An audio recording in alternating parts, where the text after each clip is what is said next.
out of it. I'm not interested in finding out how I react to poisonous vegetation, especially in the physical location of the application. So I was pretty sure that wasn't a thing, but either way, the vegetation was not tenable.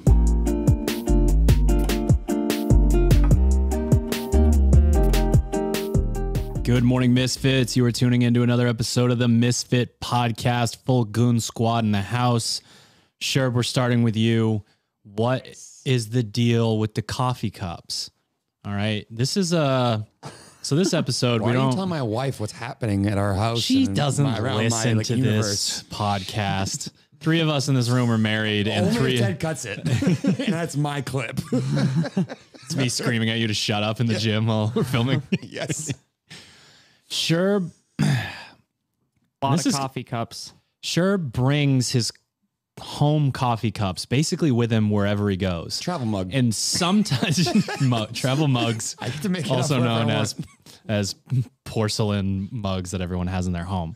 Travel mug. Now, when I'm sitting in the, I don't know, STA living room, which is now the proper living room.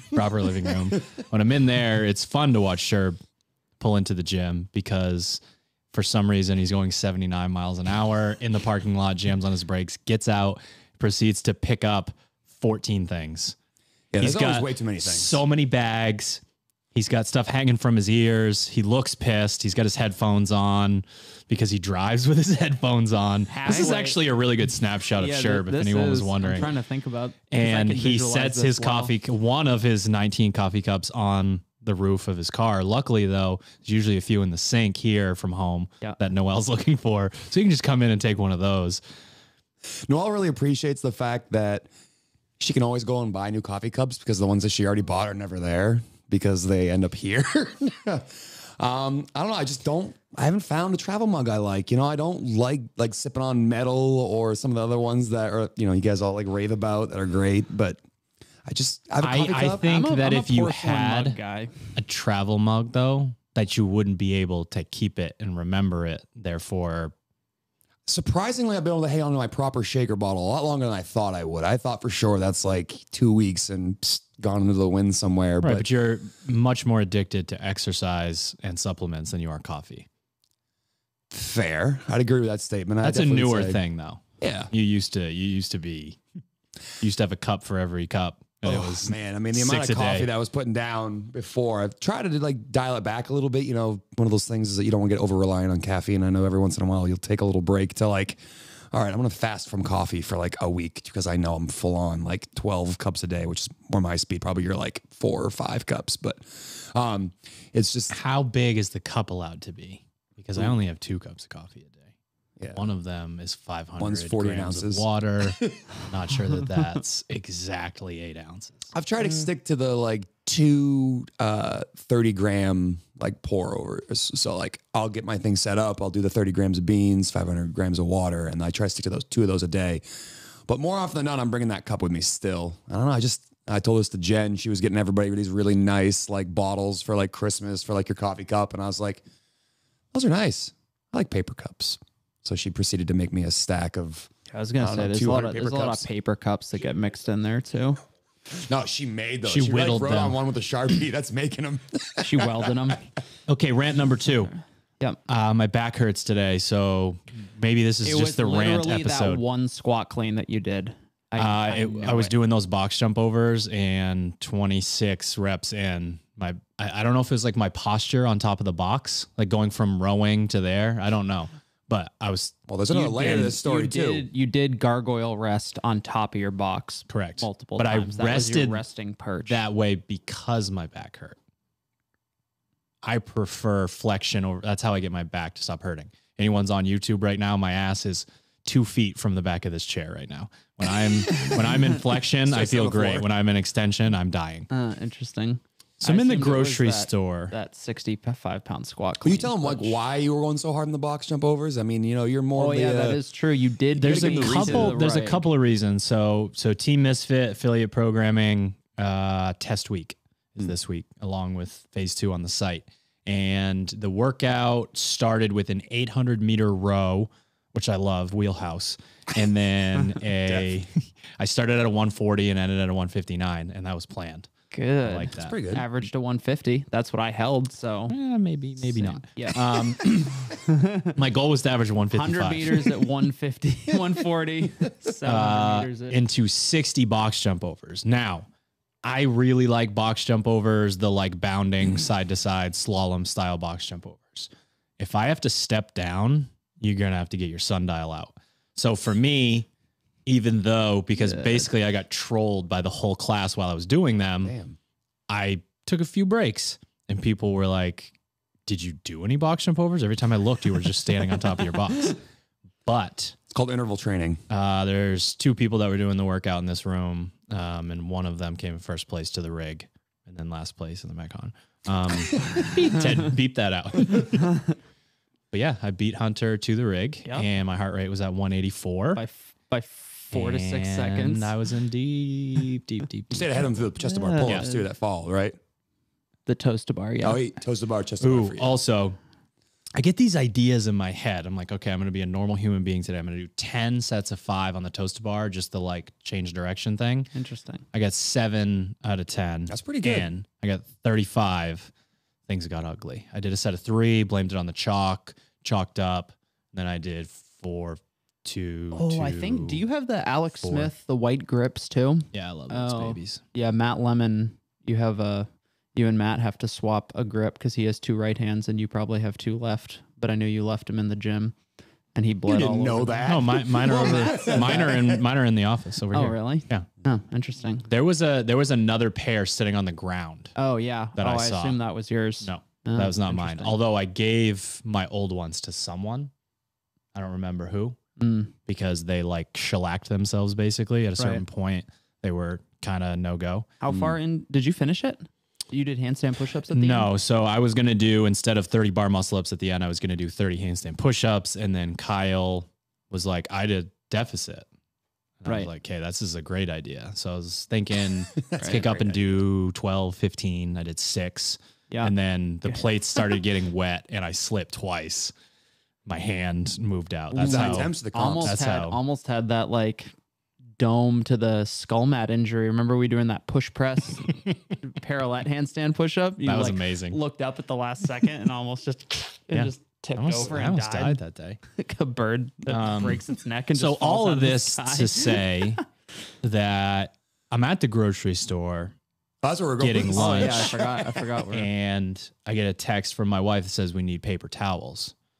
So I'm walking through the grocery store and I see napkins. So I'm like, paper towel aisle. Right. There's no paper towels in the aisle where there's napkins. Well, there's COVID, so. I don't even know what. I'm not sure what that means. Make that association, everybody. I look up at the signs. The next aisle has toilet paper in it. Paper towels, right? You think? No. Okay. Napkins, toilet paper, and paper towels are in 3 Paper Depot separate aisles at the Riverton Hannaford. If you hear this, Riverton Hannaford, clean your shit up. I'm upset. And I will never buy any of those things there. What associated products are in these now aisles then? I mean, or is this the full did you aisle get only paper towels? Yeah, I had in the 3rd aisle. I was also checking out when I had to go back and get those. And then I'm in the car and it was like, hey, did you get any instant ground coffee or whatever? Usually like 8 miles away when she asked for sour cream. Right. 6 hours after I was at the grocery store. I know that life. After I asked the question. No, I don't need anything. Here are the 50 things I need after I left. You're in the driveway. Okay. Yeah. So we thought there was a good segue here. To your back? No. To your feet. All right. So toilet paper. Here we go. Toilet paper. So we just got back from Hawaii. We got back from the trail run. Sherb wasn't able to stay for that, but was able to help out with the Kiala Foundation and the kids competition and all that good stuff. And Hunter and I get ready to start the race. 2019, the race took me 2 hours and 53 minutes. So when we started, I said to Hunter, I'll see you in a few hours. So I knew I wasn't going to run with him. We passed a couple of guys that we had taught class 2 with, I don't know, 4. All those things. Yes. So we passed them and they were doing the like GoPro, like documenting the whole run and everything. And they asked me why I wasn't running with Hunter. This is probably 15 minutes into the run. And I said, well, I mean, do you guys see Hunter right now? Take a look at both of us. Well, Hunter had passed them already. Oh, okay. And then they thought, the one thing that was good though, is I was the intermediary in this. Cause they were like, oh, maybe we'll be able to like run and keep up with you. I smoked them. Yeah. Yep. Was he hanging on to that Sorry GoPro if you're stick? listening. You guys did great. But then out of freaking nowhere comes Hunter onto the trail. 20-ish minutes into the run, maybe roughly 20. That time checks out. And all he does is point at his foot, and there's no sock on his right foot. And I was like, wow, you already got slipped in the mud or stepped in a puddle. Yep. And all he says to me was, there was no puddle. Lots of mud though. And then the ding, light bulb goes up over my head. And I'm like, no way. Hunter, take it away. Tell us what happened. Do we want the full story or the abridged version? I want you to tell a story the way that Pete, one of our members, just did the bar muscle up thing in our SugarWOD thing. Have you heard it? Did I tell you like the detailed version? All I heard from Drew is this is like Bert Kreischer telling the machine. We got to like settle in. Hawaii, so that's all I heard. That was a pickup line. That's all I heard is this was a pickup line. All I know is that Cody and I heard him tell multiple women at a party. All right, listen, it was about his one shit in the woods. One person who asked me, and I was like, listen, I'll tell you, but it's like you gave her PG-13. It's not great. It's not. She had to sign a waiver. Yeah, basically. sign a liability agreement. Please sign this document first. So, all right. So the night before we were talking about when we were going to do the run, because the run, it was a rolling start because Hawaii's pretty COVID conscious. So we're like anytime between 7 a.m. and throughout the day. And Cody was like, you guys, you want to run early. And you knew this. I didn't know this, but he was like, you want to run early because the trail gets kind of messed up. And then you get stuck behind people. And there's routes that are like, it's single file, you're walking. So we decided to go early. So that means like basic morning processes need to be scheduled appropriately. And this will make sense here in a little bit. It wasn't that bad though, because we were 6 hours away from our normal time. Yeah. So and I mean, it was like we were going to start running at 7. So it's not like we were starting at like 5 a.m. So 7. So we get there a few minutes early. Don't really stretch or anything. We just kind of like start running. Drew's like, hey, I'll see you in a couple hours. Start running, and about 10 steps. 10 steps in. Okay, I'd say at about 0, D plus 20 here, or D plus 10 minutes. We're running, and the urge to poop was real. Came upon me. And this is not a regularly occurring thing. Like anytime I work out, like that immediately either goes away or it's just like, it's not a factor. But it happened to you in the Marines once, didn't it? Okay. That was on a land navigation course because I was in the fucking woods for like is gonna be about poop stories. For like Hunter was in the military like and went to 4 basically hours. an all boys school, and he loves pooping in public. God damn it. He'll take his underwear off right in front of you. I don't have any on right now. I'll take them on. I'll put them on right now. I don't care. Goodness. All right. So this is the content that people need. God damn it. People going. So like 10 minutes in, you're just like, fuck, this could be bad. And so like in my head, I'm like, okay, you're starting. Don't project onto people. This happened to you. You're starting to run. I'm starting you all are clearly. You're all about to shit yourself. Excuse me. I'm starting to run through the scenarios in my head. But the first one is, okay, just give it time. Once your heart rate gets up a little bit more, your body will stop worrying about those non-essential processes. Bro, my heart rate was jacked on that motorcycle course, those ups and downs. Yeah, that's what I figured. And I was like, okay, so give it another 5 minutes or so. Heart rate will get up. You'll feel fine.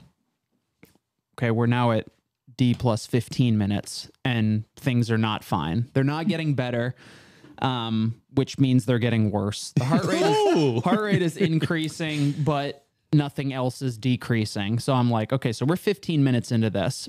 Now the decision point becomes, what are your options? Do you A, turn around and effectively burn 30 minutes of running? So like a third of the time that you're going to spend running, or more or less, whatever, you just cut out and you need to restart the race. That's not what you're going with. Not an option I'm super interested in.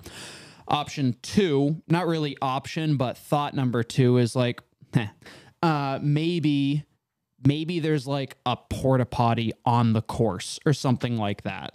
And in your head, you know that's like that's fucking. You're like looking around, like how the fuck. Even if you saw it probably wasn't there. Yeah, mirage. They need a helo to drop it in somewhere on the side of a mountain. It looks like it's like a porta potty on Mount fucking Crumpet. And it's like that's not so like. Okay, that's probably not. And the only reason I thought that is like, well, if it took people like 2.5 hours to run this, you know that there are people who are like walking. It took a individual 2 hours and 53 minutes. Then maybe like, people are out there for a while. So it's like, that could be a thing, but unlikely based on the terrain. So, and like time is also elapsing at this point and things are not improving in real time. So I'm like, okay, the option 3 is you're going to need to pull over and go into the woods and find a tree. So that poor tree.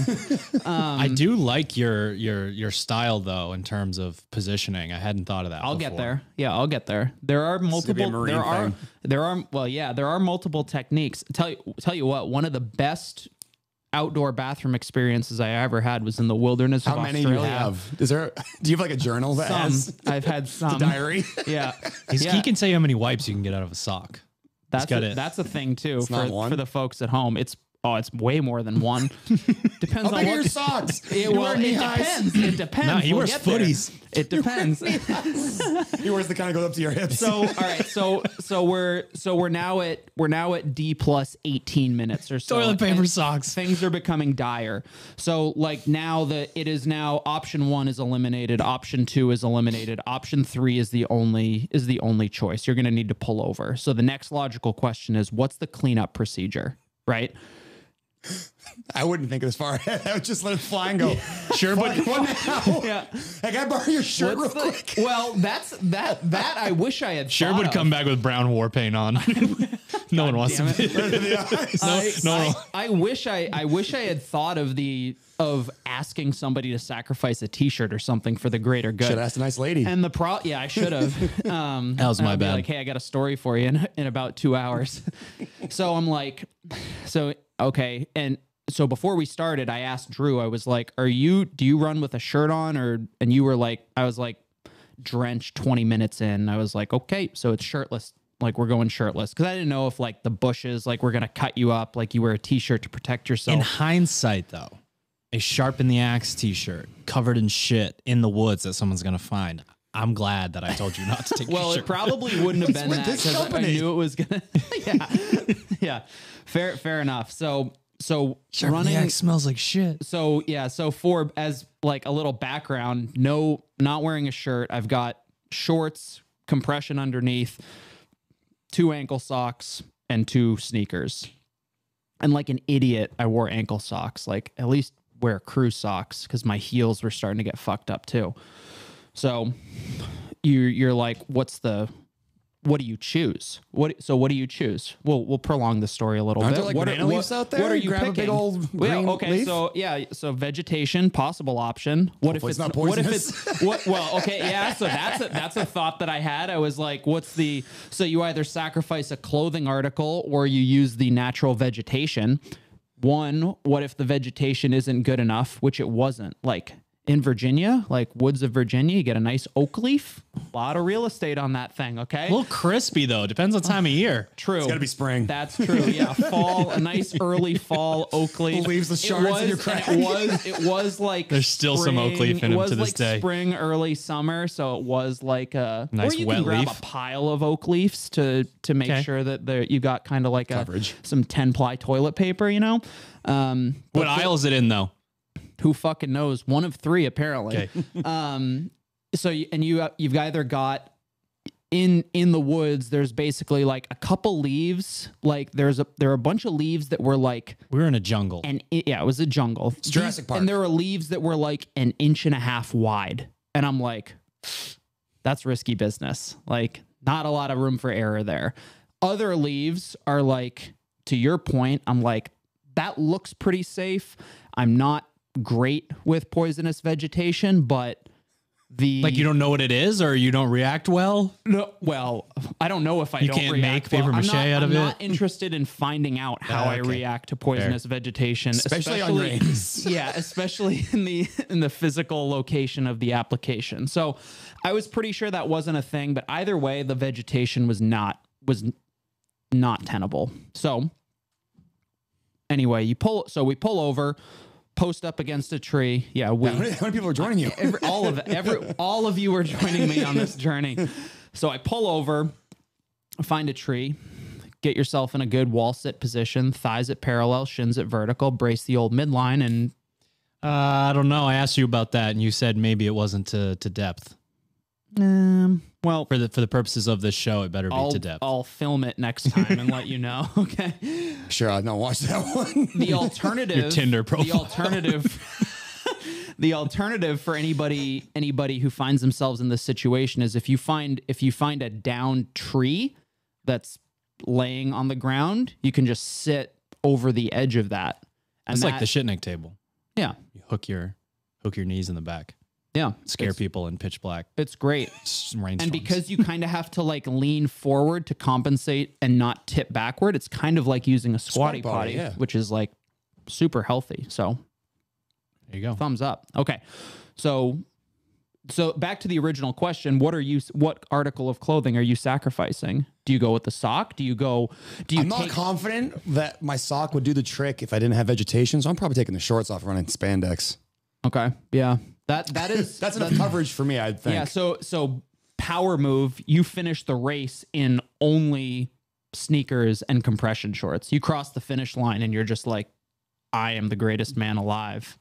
I'm gonna keep my cop out answer. I found out at the age of 24 that I had celiac, and my clench game is too strong for me to pull over and take a dump during the race. Wow. Wouldn't have done it. Really? I wouldn't have done it. Emergency situation. It wouldn't have happened. I can only think of like one or two times in my entire life where I was like this, I'm either going to the bathroom or it's going, and it's happening right now. My 33 years, it's happened like twice ever. Yeah. I mean, same. Once at a Blockbuster, and I didn't think I could make it home in time. That could be a story. You would think the Wyndham Blockbuster would have a toilet. It does not. Wyndham Blockbuster. Do you wipe with a DVD, the popcorn bucket? God damn it. Nerd rope. So the shorts were actually like, thinking back and based on how my feet are now, because I still have identical blisters. All right, we'll get back to that. Shorts would have been a good idea. Compression was just like, so you're gonna run the next hour plus commando. No way. Does the potential chafing outweigh the potential foot blister that you're gonna get? I'm taking the poison sumac on the leaf and chafing. So Sherb's getting poison sumac. I'd much rather get that in Hawaii than lose my compression shorts. All right, got it. So I went with the sock. So we sacrificed the, I guess, right sock, if you remember that. I don't remember which one. Sacrificed the ankle sock, proper burial, pull back over, come off out of the woods, back onto the trail, tighten down my shoes, because now the obvious thing is like, okay, I don't have a sock on. Like, if I'm running the next hour barefoot through the mountains, are my feet going to get fucked up? To be honest, though, in hindsight, you should have. I don't know if you noticed, half the people run that thing barefoot. You would have been better barefoot. Well, I did, and I actually thought about that, but I had no idea what the terrain was like, and there were some points where I was like, I'm glad I'm not barefoot. Right. But for the last 2 weeks, I've been disappointed that I didn't run barefoot. That's how I want to do it. If I get a chance to do it next year, is going barefoot. Yeah. Actually? Yeah. I don't. So the one of the things here is a lot of the kids don't have shoes, literally. Right. So, like, I'm guessing compared to your dishpan feet. Well, no, I say, so one of the things I like to do on Sunday miles is on my way back, I'll typically stop somewhere between a quarter and a half mile away from home. I'll take my shoes off and walk home, because I think it's good to kind of give your feet that like education of like moving on weird like turf and just kind of building up some of those smaller muscles that I'm sure plenty of us deal with when we wear too much like orthotics and stuff in our shoes. So like, I'm not saying they're anywhere near as durable as those kids' feet, but like that is something that like I try to do every once in a while. So I was like, yeah, man, that was one thing. That was one thing about Hawaii. I think there was a 72-hour stretch where I didn't put shoes on.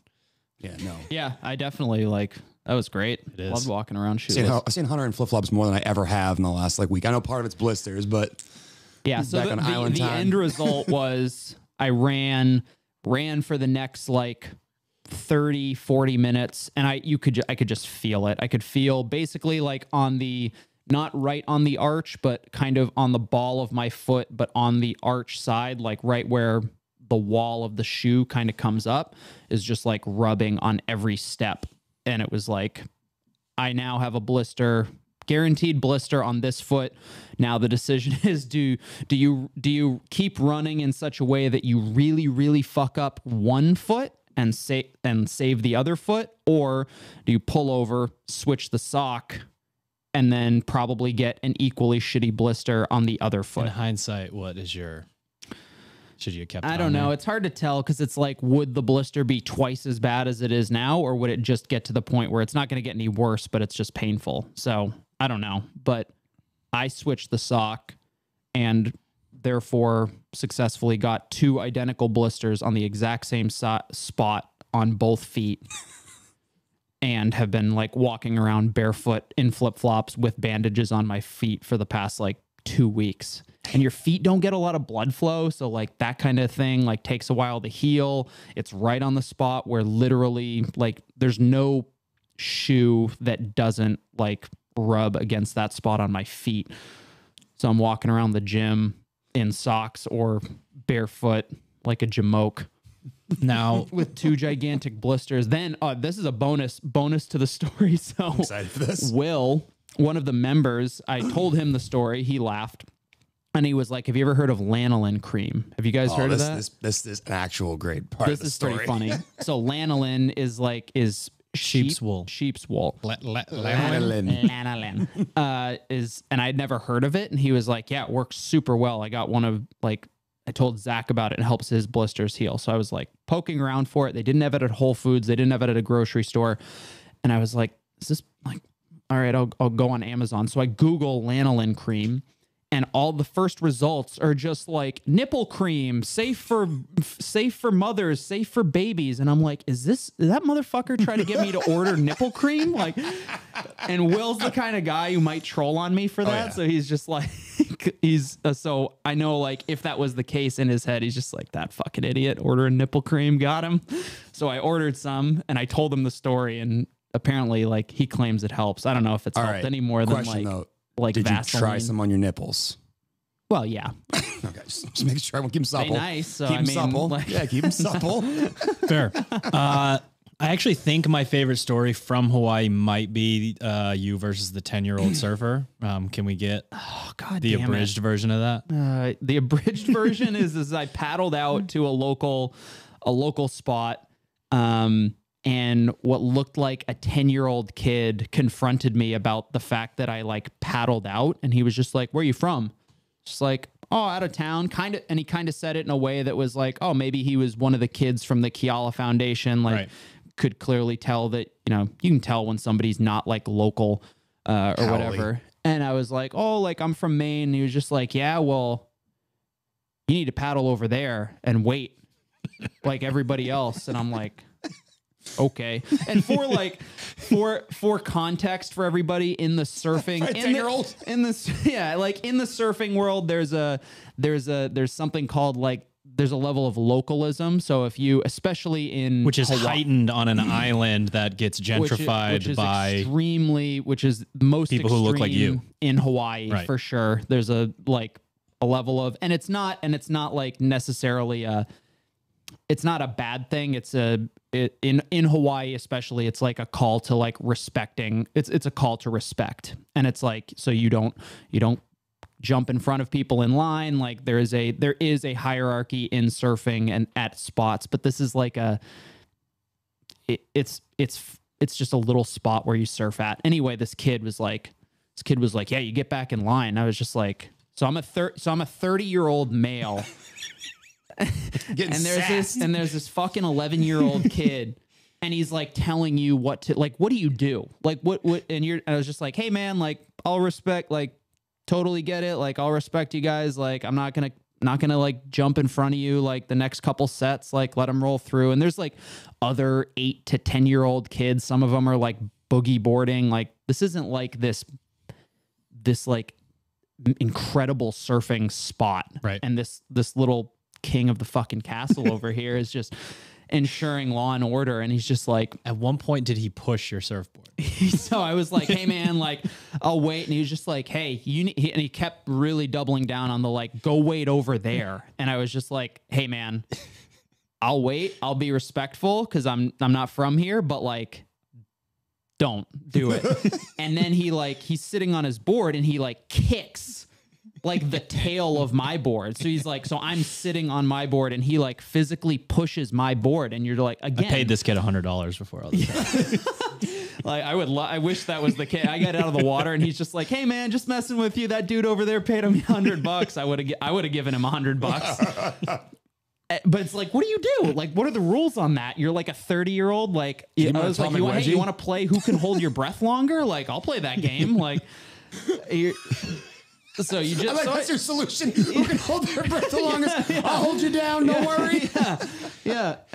So I like, I'm not going to like yield to this 10-year-old. So I'm not paddling anywhere, but I'm not going to like intentionally like get in front of this kid. You just like, it's just, yeah. So I got bullied by a 10-year-old. We all got bullied by a few 10-year-olds that week. That's true. Yeah. That is true. So I'll give a quick little anecdote here before we move on, but there's for a bunch of people only. already know a guy named Duke. I believe his last name is Van Vliet. He was a Cirque du Soleil guy. He has some, I don't know if he ever actually lived in Hawaii. He might even be from Hawaii originally, but he has some local ties there, really knows the people very well. I can think of like a bunch of attributes that would make him more qualified to work with children. Charisma, has children, he's older. Like he does the cool signs with his hands and it doesn't look like he doesn't belong there or whatever part you want to go with. So he had a group of girls and I was supposed to have like easy street group of boys, like ranging from 10 to 14 years old. For the people, we've got 4 young kids, 2 of whom are like elementary age kids, 2 of whom are like middle and or high school age kids. So each team, you basically would work with that. So Juan, who helps run the foundation, read the names off wrong and then saw when Sherb and I were basically hitting it off with our team, like, oh, well, we'll just roll with it. But we ended up having a really good time. And I think there's something kind of amazing about how the kids, especially the ones that are more anxious, snap to action when it's time to exercise. There's an outlet for it. There's a place to put it. So I actually did find that really interesting because one of the people on my team was basically like, I'm not doing this. I'm not rowing. I'm not doing lane 2 sucks. Like I'm not doing any of this. And then she ended up like murdering the workout. And it was just funny to see, like, you think about like all of the issues on the island and you can literally like visibly see some of them when it comes to some of the kids, whether they're super shy, whether they don't want to make eye contact, whether it's more like extroverted and it is anxiety and, you know, like being super loud or doing whatever. And I thought it was really cool when I went from like, here we go, like my team's going to be the one that like doesn't like even do the workout or whatever. And then it ended up going really well. So it was great, but it was just funny that Duke was supposed to have this like this team because of who he is. And then it was like, you go, Drew. Let's give him to this guy. Send him to you 2 idiots. These guys are qualified. He didn't even tell you though. Like I was there for the day we practiced everything, but when it was game time, it was all Drew. I was no longer there. So like he had this, special thing. That is true. I did poke my head out from like behind the banner of sponsors or like the sponsorship wall of banners. And I looked at Drew's team and one of the girls is like doing reverse double under, like reverse single, she's jump roping backwards. And I was just like, bold strategy. We'll see how it plays out for her. She killed it. She was the best one at jump rope and she would only do reverse. Backwards. Her little sister is the same way. Just backwards. It's funny you say that too, because that's one of the things I did recognize when we were getting ready to do the game, because, you know, some of these kids don't have people like us show up every single day. So when they do, it's a big deal. And it was at first a little bit like an icebreaker. So they just play a game, which is typically how they warm those kids up. But you could definitely see how when Juan goes, all right, it's time to go, everyone kind of stops the goofing around and like either being shy or being crazy and they just do the workout. So to me, it's a really cool outlet for kids because, you know, you think about how many kids struggle with like attention deficit disorder or other things that keep them from like being normal, quote unquote. And for a lot of them, it's just they need to move their bodies more. So to me, that was a really cool thing. And once you kind of break down the barrier of like, all right, this is who I am, I'm a stranger who's now helping you today, and you just start moving around, it really seemed like that clicked. When we started playing that game, instantaneously, everyone was like much more like, all right, I'll talk back to you. I'll have a conversation with you, not just like in their own little shell. If every adult you interact with has a certain personality, then those personality traits and differences are amplified by like 100 with kids. So for example, I think that's the case. I kind of noticed it with my team because I had like one younger kid, super high energy, super like he was the easiest one to deal with because he really enjoyed it. Another one who was a little bit shy, kind of like gangly, didn't really know how to move his body. I'm not sure how he didn't snap in half doing any of the exercises, but kids have rubber bones. It's kids great. have rubber bones, so it's terrific. Thank God for that, I guess. One of them was a little bit shy. He's a little bit heavier, and then another one had basically I said it was Ted as an 8-year-old. It was actually Ted now. An 8-year-old's body. It was Ted now in like a half, a 50% size. It's like the only person who trolls me more than Ted is this child. Yes, I was like the only kid, and he's the kind, and he was the kind of kid who is like, you have to be very careful about how you like communicate with him to get what you want. Like Ted. What you want. Yeah, sorry. You can't tell him to do something, or he's going to either intentionally do the opposite or just not do what you say. So you have to give him like, be like, hey man, you want to do this? Like kind of make it enticing, like it was his decision to do it. And he would like buy into that. But when you think about it, it's like, wow, you have to like do that with these little kids. You have to do that with adults too. Like every adult you meet, you have to like learn how to communicate with them to get, what, not necessarily what you want. That makes it sound manipulative, but like how to communicate with that person. It was just kind of interesting. It's just like amplified by 100 with these tiny humans. The like latest rabbit hole in nerd mode that I've gone down is in neurobiology. And there's a professor at Stanford that talks about how your mind is terrible at fixing itself, but your body's amazing at fixing your mind. So when he has people with issues, mental issues, doesn't matter if it's attention-based, if it's, depression or there's sleep issues, his solution always has to do with going into your body and doing something like that. So I feel like with kids, like exercise, like doing something with exercise, your body. Breathing, walking, non-exercise movement, going out and getting into the sun, temperature, all of these things where you're using your body to cue your brain. We're making a change here because everyone knows what it's like when you're at work and, whatever that hour is for you where, cortisol is starting to change and blood sugar is starting to change where you're just like, whoa. Like I can't do anything right now. And that if you try to just push through and don't like have some sort of context shift, going for a walk or having a conversation, just doing something else, like it's really hard to get out of that mode. Like really the only way that you push through is if you have to, like if you have absolutely no other solution there. So I think what's interesting with kids is they have this so much more of an intuitive type thing for them. You can see it. Can see that they want to move. You can see the kid that is having trouble focusing is, fidgeting and doing all that. And that used to be an issue. And now in some schools, they're allowed to have like fidget bars or like some way to move their body. Yeah. Well, from like an evolutionary perspective, that makes sense because as a kid, you don't have you have a lot of hardwiring that's done like by biology and human nature. And your kind of like lineage is like an animal, and you don't have as much social kind of the social development and stuff like that. So there is a larger portion of you that is driven by biology Well, it's like I social assume construct too, right? It tells you you're doctor, supposed to sit still and listen for 8 hours, yeah, but you're like exactly. 7 years old and like, I want to pick my nose and throw rocks. After like a handful of years of sitting in school and being told that this is how you do it, well, you kind of start to rewire. But as a kid, you don't like. And you have to wonder, how, a lot of those fucking identity problems occur is because you're told you're doing stuff wrong. You're bad. You're not paying attention. You're not following in line. But like, they're literally doing what they're like almost programmed to do, and it should be, not on us to poo-poo and be like, yes, you're just a, bad apple. It's like, no, like find a way to get this kid moving around so he does better. It's one of the things that I thought was interesting, having talked to a few of the parents that were taking the classes that you and I and all of us taught while we were there. Like, man, my kid is just so different now because they move. They have physical activity in their day because of like No Child Left Behind.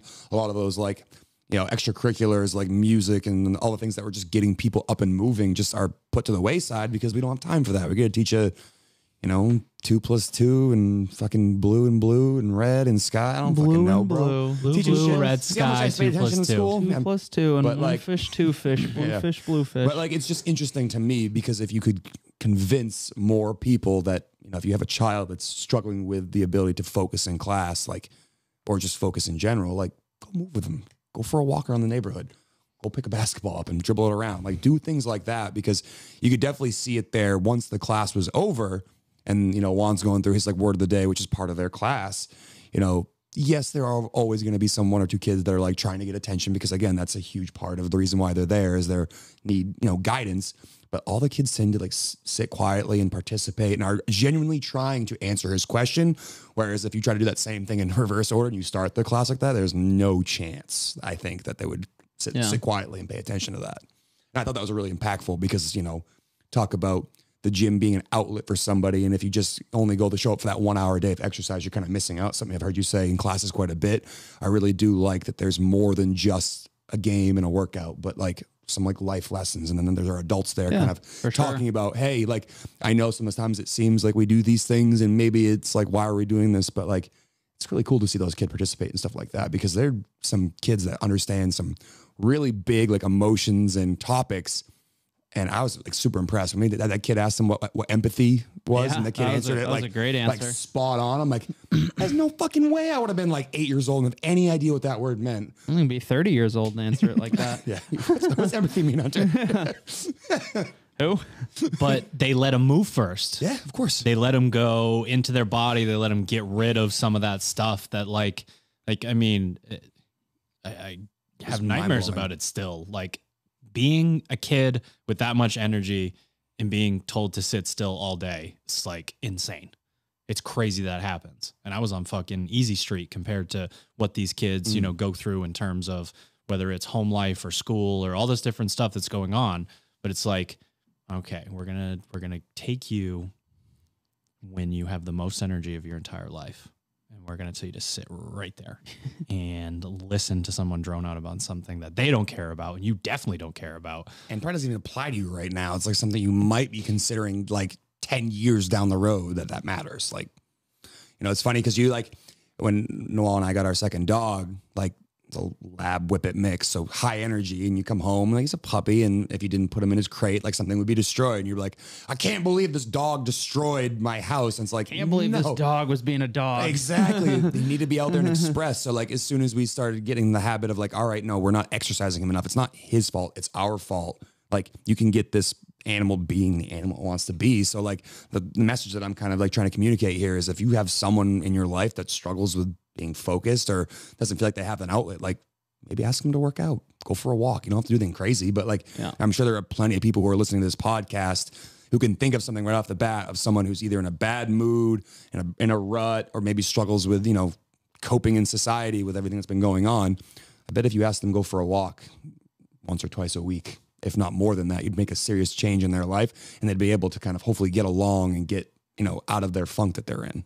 Didn't we? Do you have a thought? I was just going to say we both shared. I didn't, well, I shared it on our gym's Instagram. You share it on your personal. It was like a recent, I didn't read super deep into the article. It was more of like a headline. It was like childhood obesity is increased by whatever percentage through COVID. And it was like, oh wow, who would have guessed that? Like tell everybody to stay away from each other and sit inside your house outside of the sun for 6 months at a time throughout the summer. Like, good call. Thumbs up on that.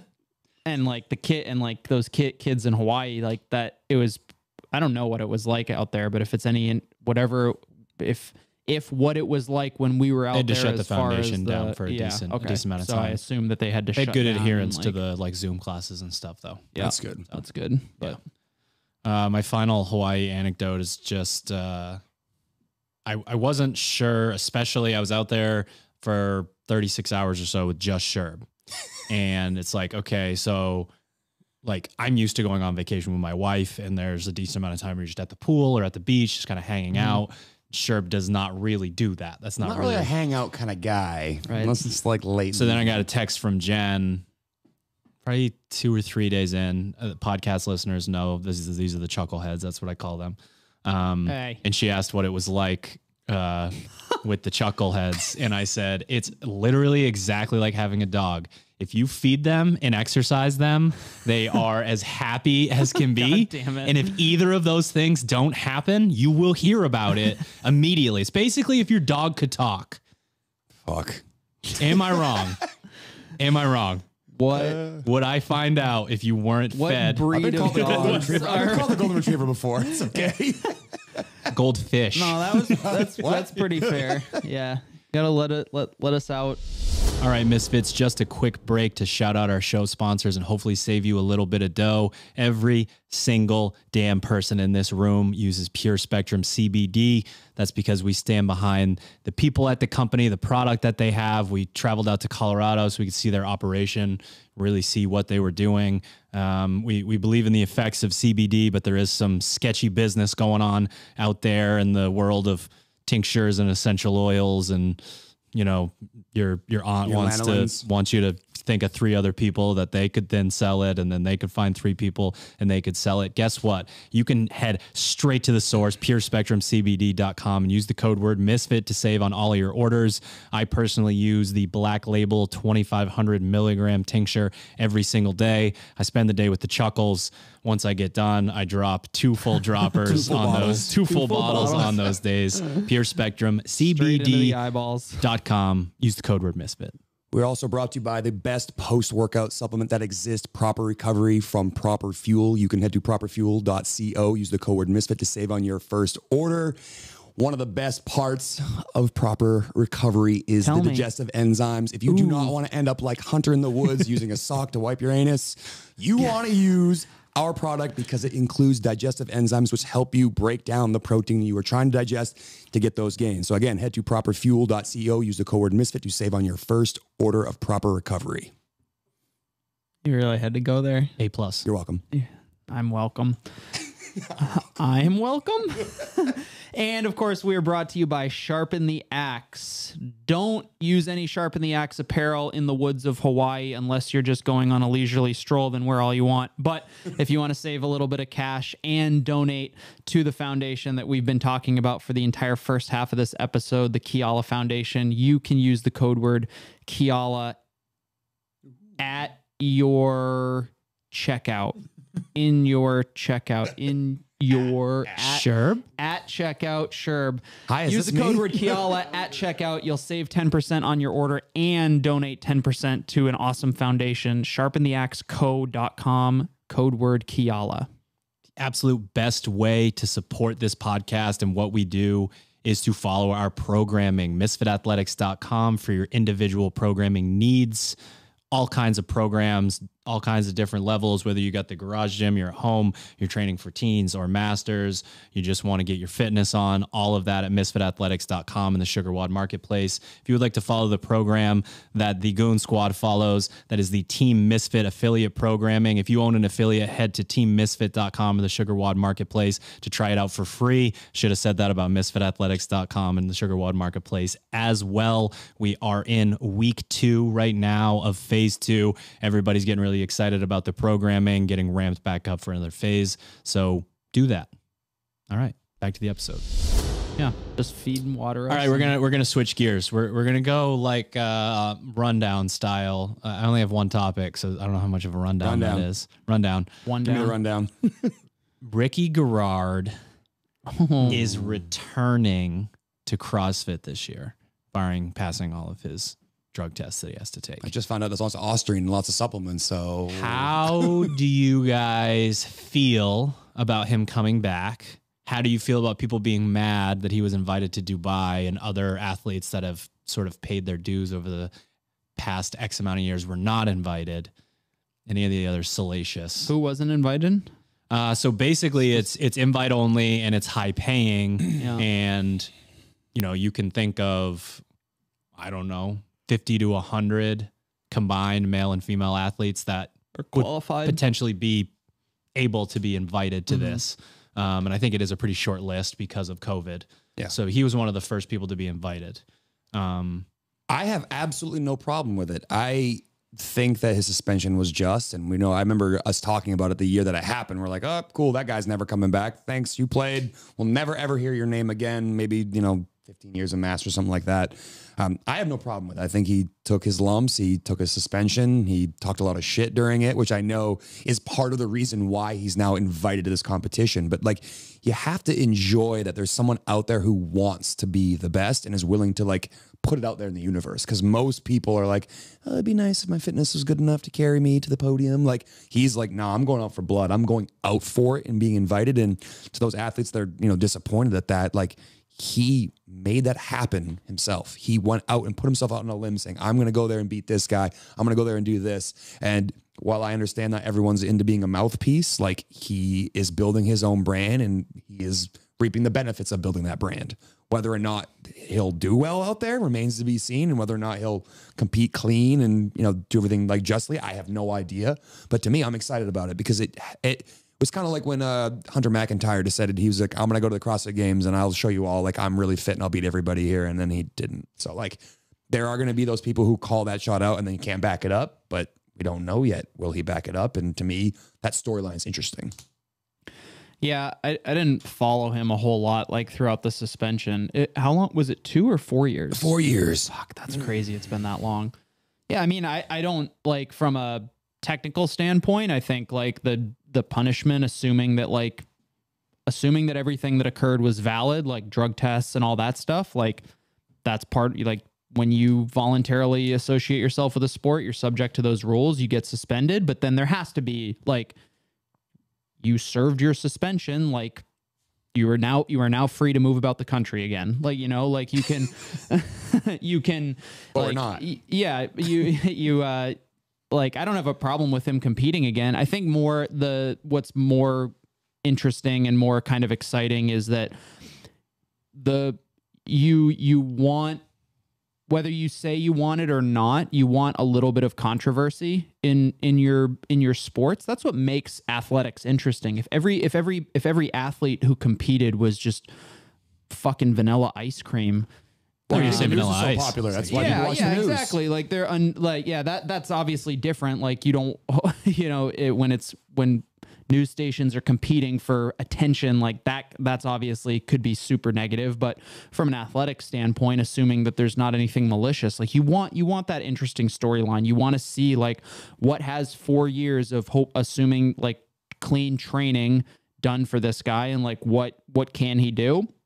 And there's going to be a lot of unknown. Like, what if he goes in there and fucking annihilates everyone? Like, is that going to be like great? Did they drug test him? Is he doing something different? Like, he's always going to have a little bit of like people are always going to question his credibility and his trustworthiness. So probably a little bit more, and that's something that he's going to have to live with. But it's going to make for a super interesting storyline. That's for sure. And as far as the fairness thing goes of getting invited, like, fuck, I don't know. There's so many different factors that go into that. Like who you are, obviously, when you get someone like Ricky Gerard, people are going to pay a lot more of attention to the sport. That, like, they're already handing out a pretty big prize purse. It helps to have a lot more people interested in whether it's sponsoring or viewing the event. Like, that's a pretty obvious, like, reason to invite somebody like him and maybe not somebody else who's just as physically qualified but doesn't provide the added benefit of like attracting viewers and potential sponsors and stuff like that. That's a business decision. But him personally, like, I think it'll be cool to see, and I'm curious to see how he looks compared to whatever year last time he competed was. I mean, he did compete with Matt at I did it at home, granted, the CrossFit Games stages. That's right. One he did at his home and like every single workout. I don't want to hear any of that. Oh, I agree. It's completely a different situation, but like he did put himself out there and said like, I beat him on this workout. Granted, he did in his gym. No one was had a bunch of running in it. Yeah, it's running in it, and then he took off out the door and then came back, and we all know how trustworthy that situation is. Definitely ran it. I don't know. I've got a couple of takes on it. One, like we talk about in here all the time, that CrossFit is a metaphor for life in a lot of ways. You learn a lot of shit about yourself and about life within the gym. It's a little bit easier to absorb and stomach some of life lessons in the gym when it's just sort of happening as opposed to out in the real world. And I say that because it is so insanely unfair that some of those people don't get the opportunity to go make that money. And life is super unfair. Yeah. Like there's just an amount of chaos that goes into absolutely everything, and uncovering every stone and getting every detail perfect just isn't something that's going to happen. And you think about how even CrossFit's own season structure and how there's a 64-mile swim as event one and then cuts. Like there's so many things about our sport that could be deemed unfair, and no one argues that we don't find the fittest people. Yeah. The other thing that's unique, and you'll probably know a little bit more about this, Sherb, is in other sports, it's funny. In every sport, people take steroids and they say they did. No one's ever taken a damn steroid except Jason Giambi and Ricky Gerard. Only two. So they don't admit it, but in other sports, you sort of like an example without doing a full sports rant would be the Baseball Hall of Fame. They're not putting any of the guys either that tested positive so far, they're not voting for them, or the guys that they think might have taken steroids and not tested positive. Boy, none of those people are in there. That's tricky. Some of the people that aren't in there because someone leaked a sealed indictment just to see if players were taking steroids before the whole scandal happened with the sport. But like, if they're all taking it, just like everyone thinks Lance Armstrong's a scumbag. He's literally just got caught, and he is one of 100% of people taking one of all doing all the blood doping, or you're coming in last place. Yeah. So that's what's, to me, is so much different about CrossFit. Like, I don't know who needs to hear this. No one who would vehemently disagree with me probably even listens to this podcast, but there is not a massive steroid problem in CrossFit. We would know it. People talk, people gossip, people run their mouths. You don't hear a fucking peep especially in the United States, where you can't just like go to CVS and get your steroids like you can in some other countries. It is not a rampant issue in the sport. Now, a lot of people hate CrossFit. A lot of people get so mad that we're doing like their sport and someone else's sport mixed together. You're gonna die if you do both. So there's that community, but there is not this rampant problem. So that sort of puts Ricky on that pedestal, I think, right? Because it's like, no, you cheated. He's the face of cheating in our sport. Exactly, you're a cheater. Whereas in other sports, it's like, are they cheating? Like, you did everything else did. Like, you can get relegated to the minor leagues and make $4 an hour, or you can take steroids to come back from your injury and make $100 million. Like, what decision is the normal person going to make, especially, if they've got children or whatever it is? Like, so within CrossFit, I think that's what makes it so much different, and why it's so polarizing is so many people out there that know that Ricky's probably I assume he's going to be in the top 10 the games this year. I mean, based upon his capacity, don't get me wrong. I know he had some things. Yeah, he had some things that he wasn't great at. He wasn't excellent with the heavier lifts, but he also was somewhat new to some of that stuff. I think that was what was craziest about his performance, was how long he had been really dedicated. He also, I know that the Olympic lifting, that year was the max snatch, and that was the year, I think everybody hit 300 or 315 or something like that. But you look at him, and I think he PR'd like a 20-pound PR at the CrossFit Games, and it's just like, that guy clearly has insane capacity in some things. And if he's just getting started and he can already do that, that's going to make for an interesting storyline. I know he's probably disappointed he's going to compete against the guy that won 5 times in a row, but he's going to do well. I just can't see him doing poorly at something unless he's not allowed to play. it's just tough for me to see that. And the reason I think that we haven't seen what you just talked about in our sport just yet is I don't think the payday is quite big enough yet. I don't think there's the opportunity and sponsorships that, you know, racing, you know, bicycles, for example. Yes, I'm sure no one's like, oh man, Lance Armstrong got a $200 million contract to ride a bicycle. No, but he's got 15 different sponsors and they all chip in 2 to 5 million. And all of a sudden he's making really good money again. And when you look at that and you're like, is the risk of potentially not making any money worth doing these things and competing to be the best when everyone else is doing it? I think the spread's too big as of right now for anything like that to happen. Because a lot of years people just like, there's a couple of them, but a lot of years, especially with Fraser, no one felt like they had a chance. Like I didn't really ever feel like if someone took steroids, they were catching Matt. Yeah. Like good luck with that. No. I think it happens when like the Barry Bonds story is that he was the greatest baseball player to ever live. And it was very obvious because of how well-rounded he was. Yes. And then the country went bonkers when McGwire and Sosa were hitting all those home runs, you know, juice to the tits. Yeah. Like it was very obvious. Dude had like size 4 shoes and size 90 head. Like it's incredible too, because he was such a good baseball player and literally good at everything except for he didn't hit with crazy power. He still, you know, he still hit 30 home runs a season or something like that. Before he started taking steroids, he hit 50 home runs and stole 50 bases in the same season. So there's like, he was the like modern day, like, you know, Mickey Mantle or any of those guys. He was by far the best player to ever play the game, but no one paid attention to him. And like the reporting on it was that he started taking steroids because he was so mad about that. Like, so I feel like there has to be sort of that, like everybody's jammed together at the top. And then it's like, well, what the hell can I do to move the needle here? And there's so much spread.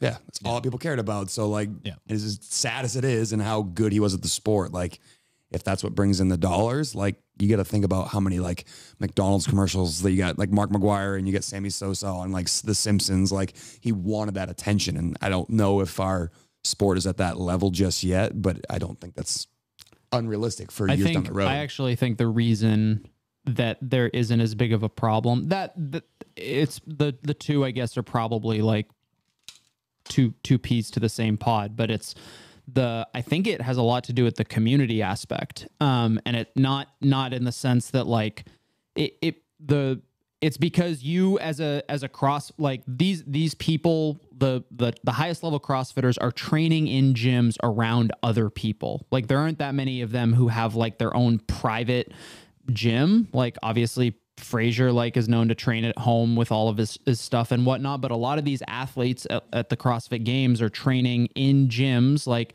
they're in open gym during like, you know, they're people who interact with them every day. They're coaching classes. Like they're not, and maybe it is like, oh, you don't have enough money yet to do something else. But because they're so close to like, there's a level of accountability that they see people that they see every day. And because the people who come into the gym and they see those people working hard every day, I think there's an element of the athlete not wanting to disappoint the people who they interact with every day. Because like it would be much easier for you to go down to Miami and drop into like Peak 360 and work out with Noah Olson than it would be for you to go like play catch with Tom Brady. You know, damn, I wish so. Yeah, but the accessibility, tell me where to go, I'll go. The accessibility and the proximity from the athletes, from the highest level athletes in our sport to the rest of us is much closer than the proximity from somebody who plays beer league hockey to somebody who plays in the NHL. Like you're not even in the same stratosphere as professional athletes in kind of like the 4 major sports, for example. So that's kind of my take on why it's maybe not as rampant. It's in also CrossFit. Not gonna work for the type of person that in their head they go to that place so soon. It's not gonna work at all. Like in a lot of the major sports, you can be an absolute genetic freak, not try that hard. That's true. Make it fairly far in the sport without training very much, and then prolong your career with performance-enhancing drugs. Yeah. There is absolutely 0 genetic freaks that don't work very hard in the sport of CrossFit that are coming in 35th at the CrossFit Games that are like, watch this. Those people don't exist. Yeah. You have to work so fucking hard, no matter who you are, where you started, to be able to make it. Supplements you're taking. Exactly. You like, it's so hard to get there that I just don't, I feel like it wouldn't work for most of the people, which would be sort of funny and ironic in and of itself. And then I don't think that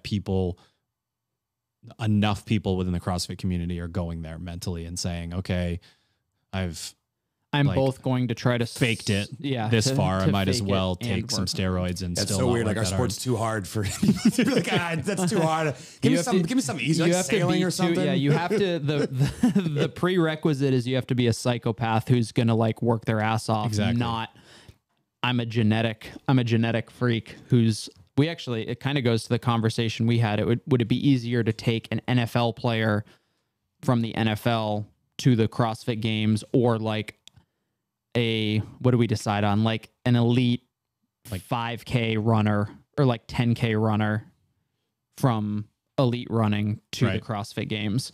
Sherb and I both said NFL player to CrossFit. Yeah, I wasn't. So very true. That is true. Yes, it does depend. Left tackle. That's a good built point. for CrossFit. I was thinking like a position player. They're all positions. What Like- position? like bud? a- Skill position? No, yeah, sure, a skill position. What position? Suck me.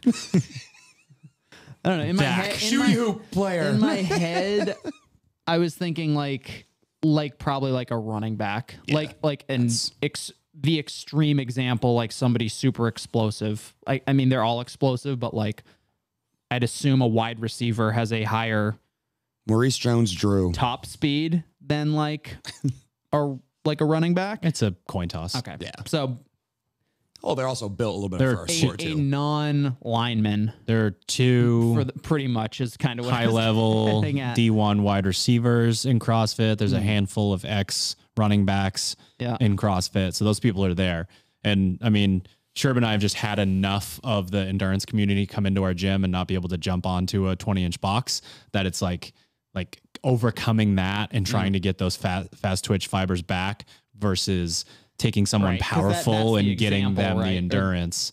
Like, Yeah, it's that's the much easier question. to do the next Well, something one. we were just talking about, like some of those football players just kind of through genetics look a certain way and perform a certain way, where the endurance athlete typically doesn't just show up and all of a sudden is amazing at 10K. They've put in hours and hours, so they've essentially conditioned themselves to a point where it's so much work to reverse that And it doesn't make maybe sense. the question, maybe it's a bad question. Maybe it's an NFL player versus a 1 mile runner. Like what is the correct approximate? Yeah, the issue, extreme honestly, the opposite issue of an with NFLer? track is past the like 200. They're all very small, Right. like extremely small.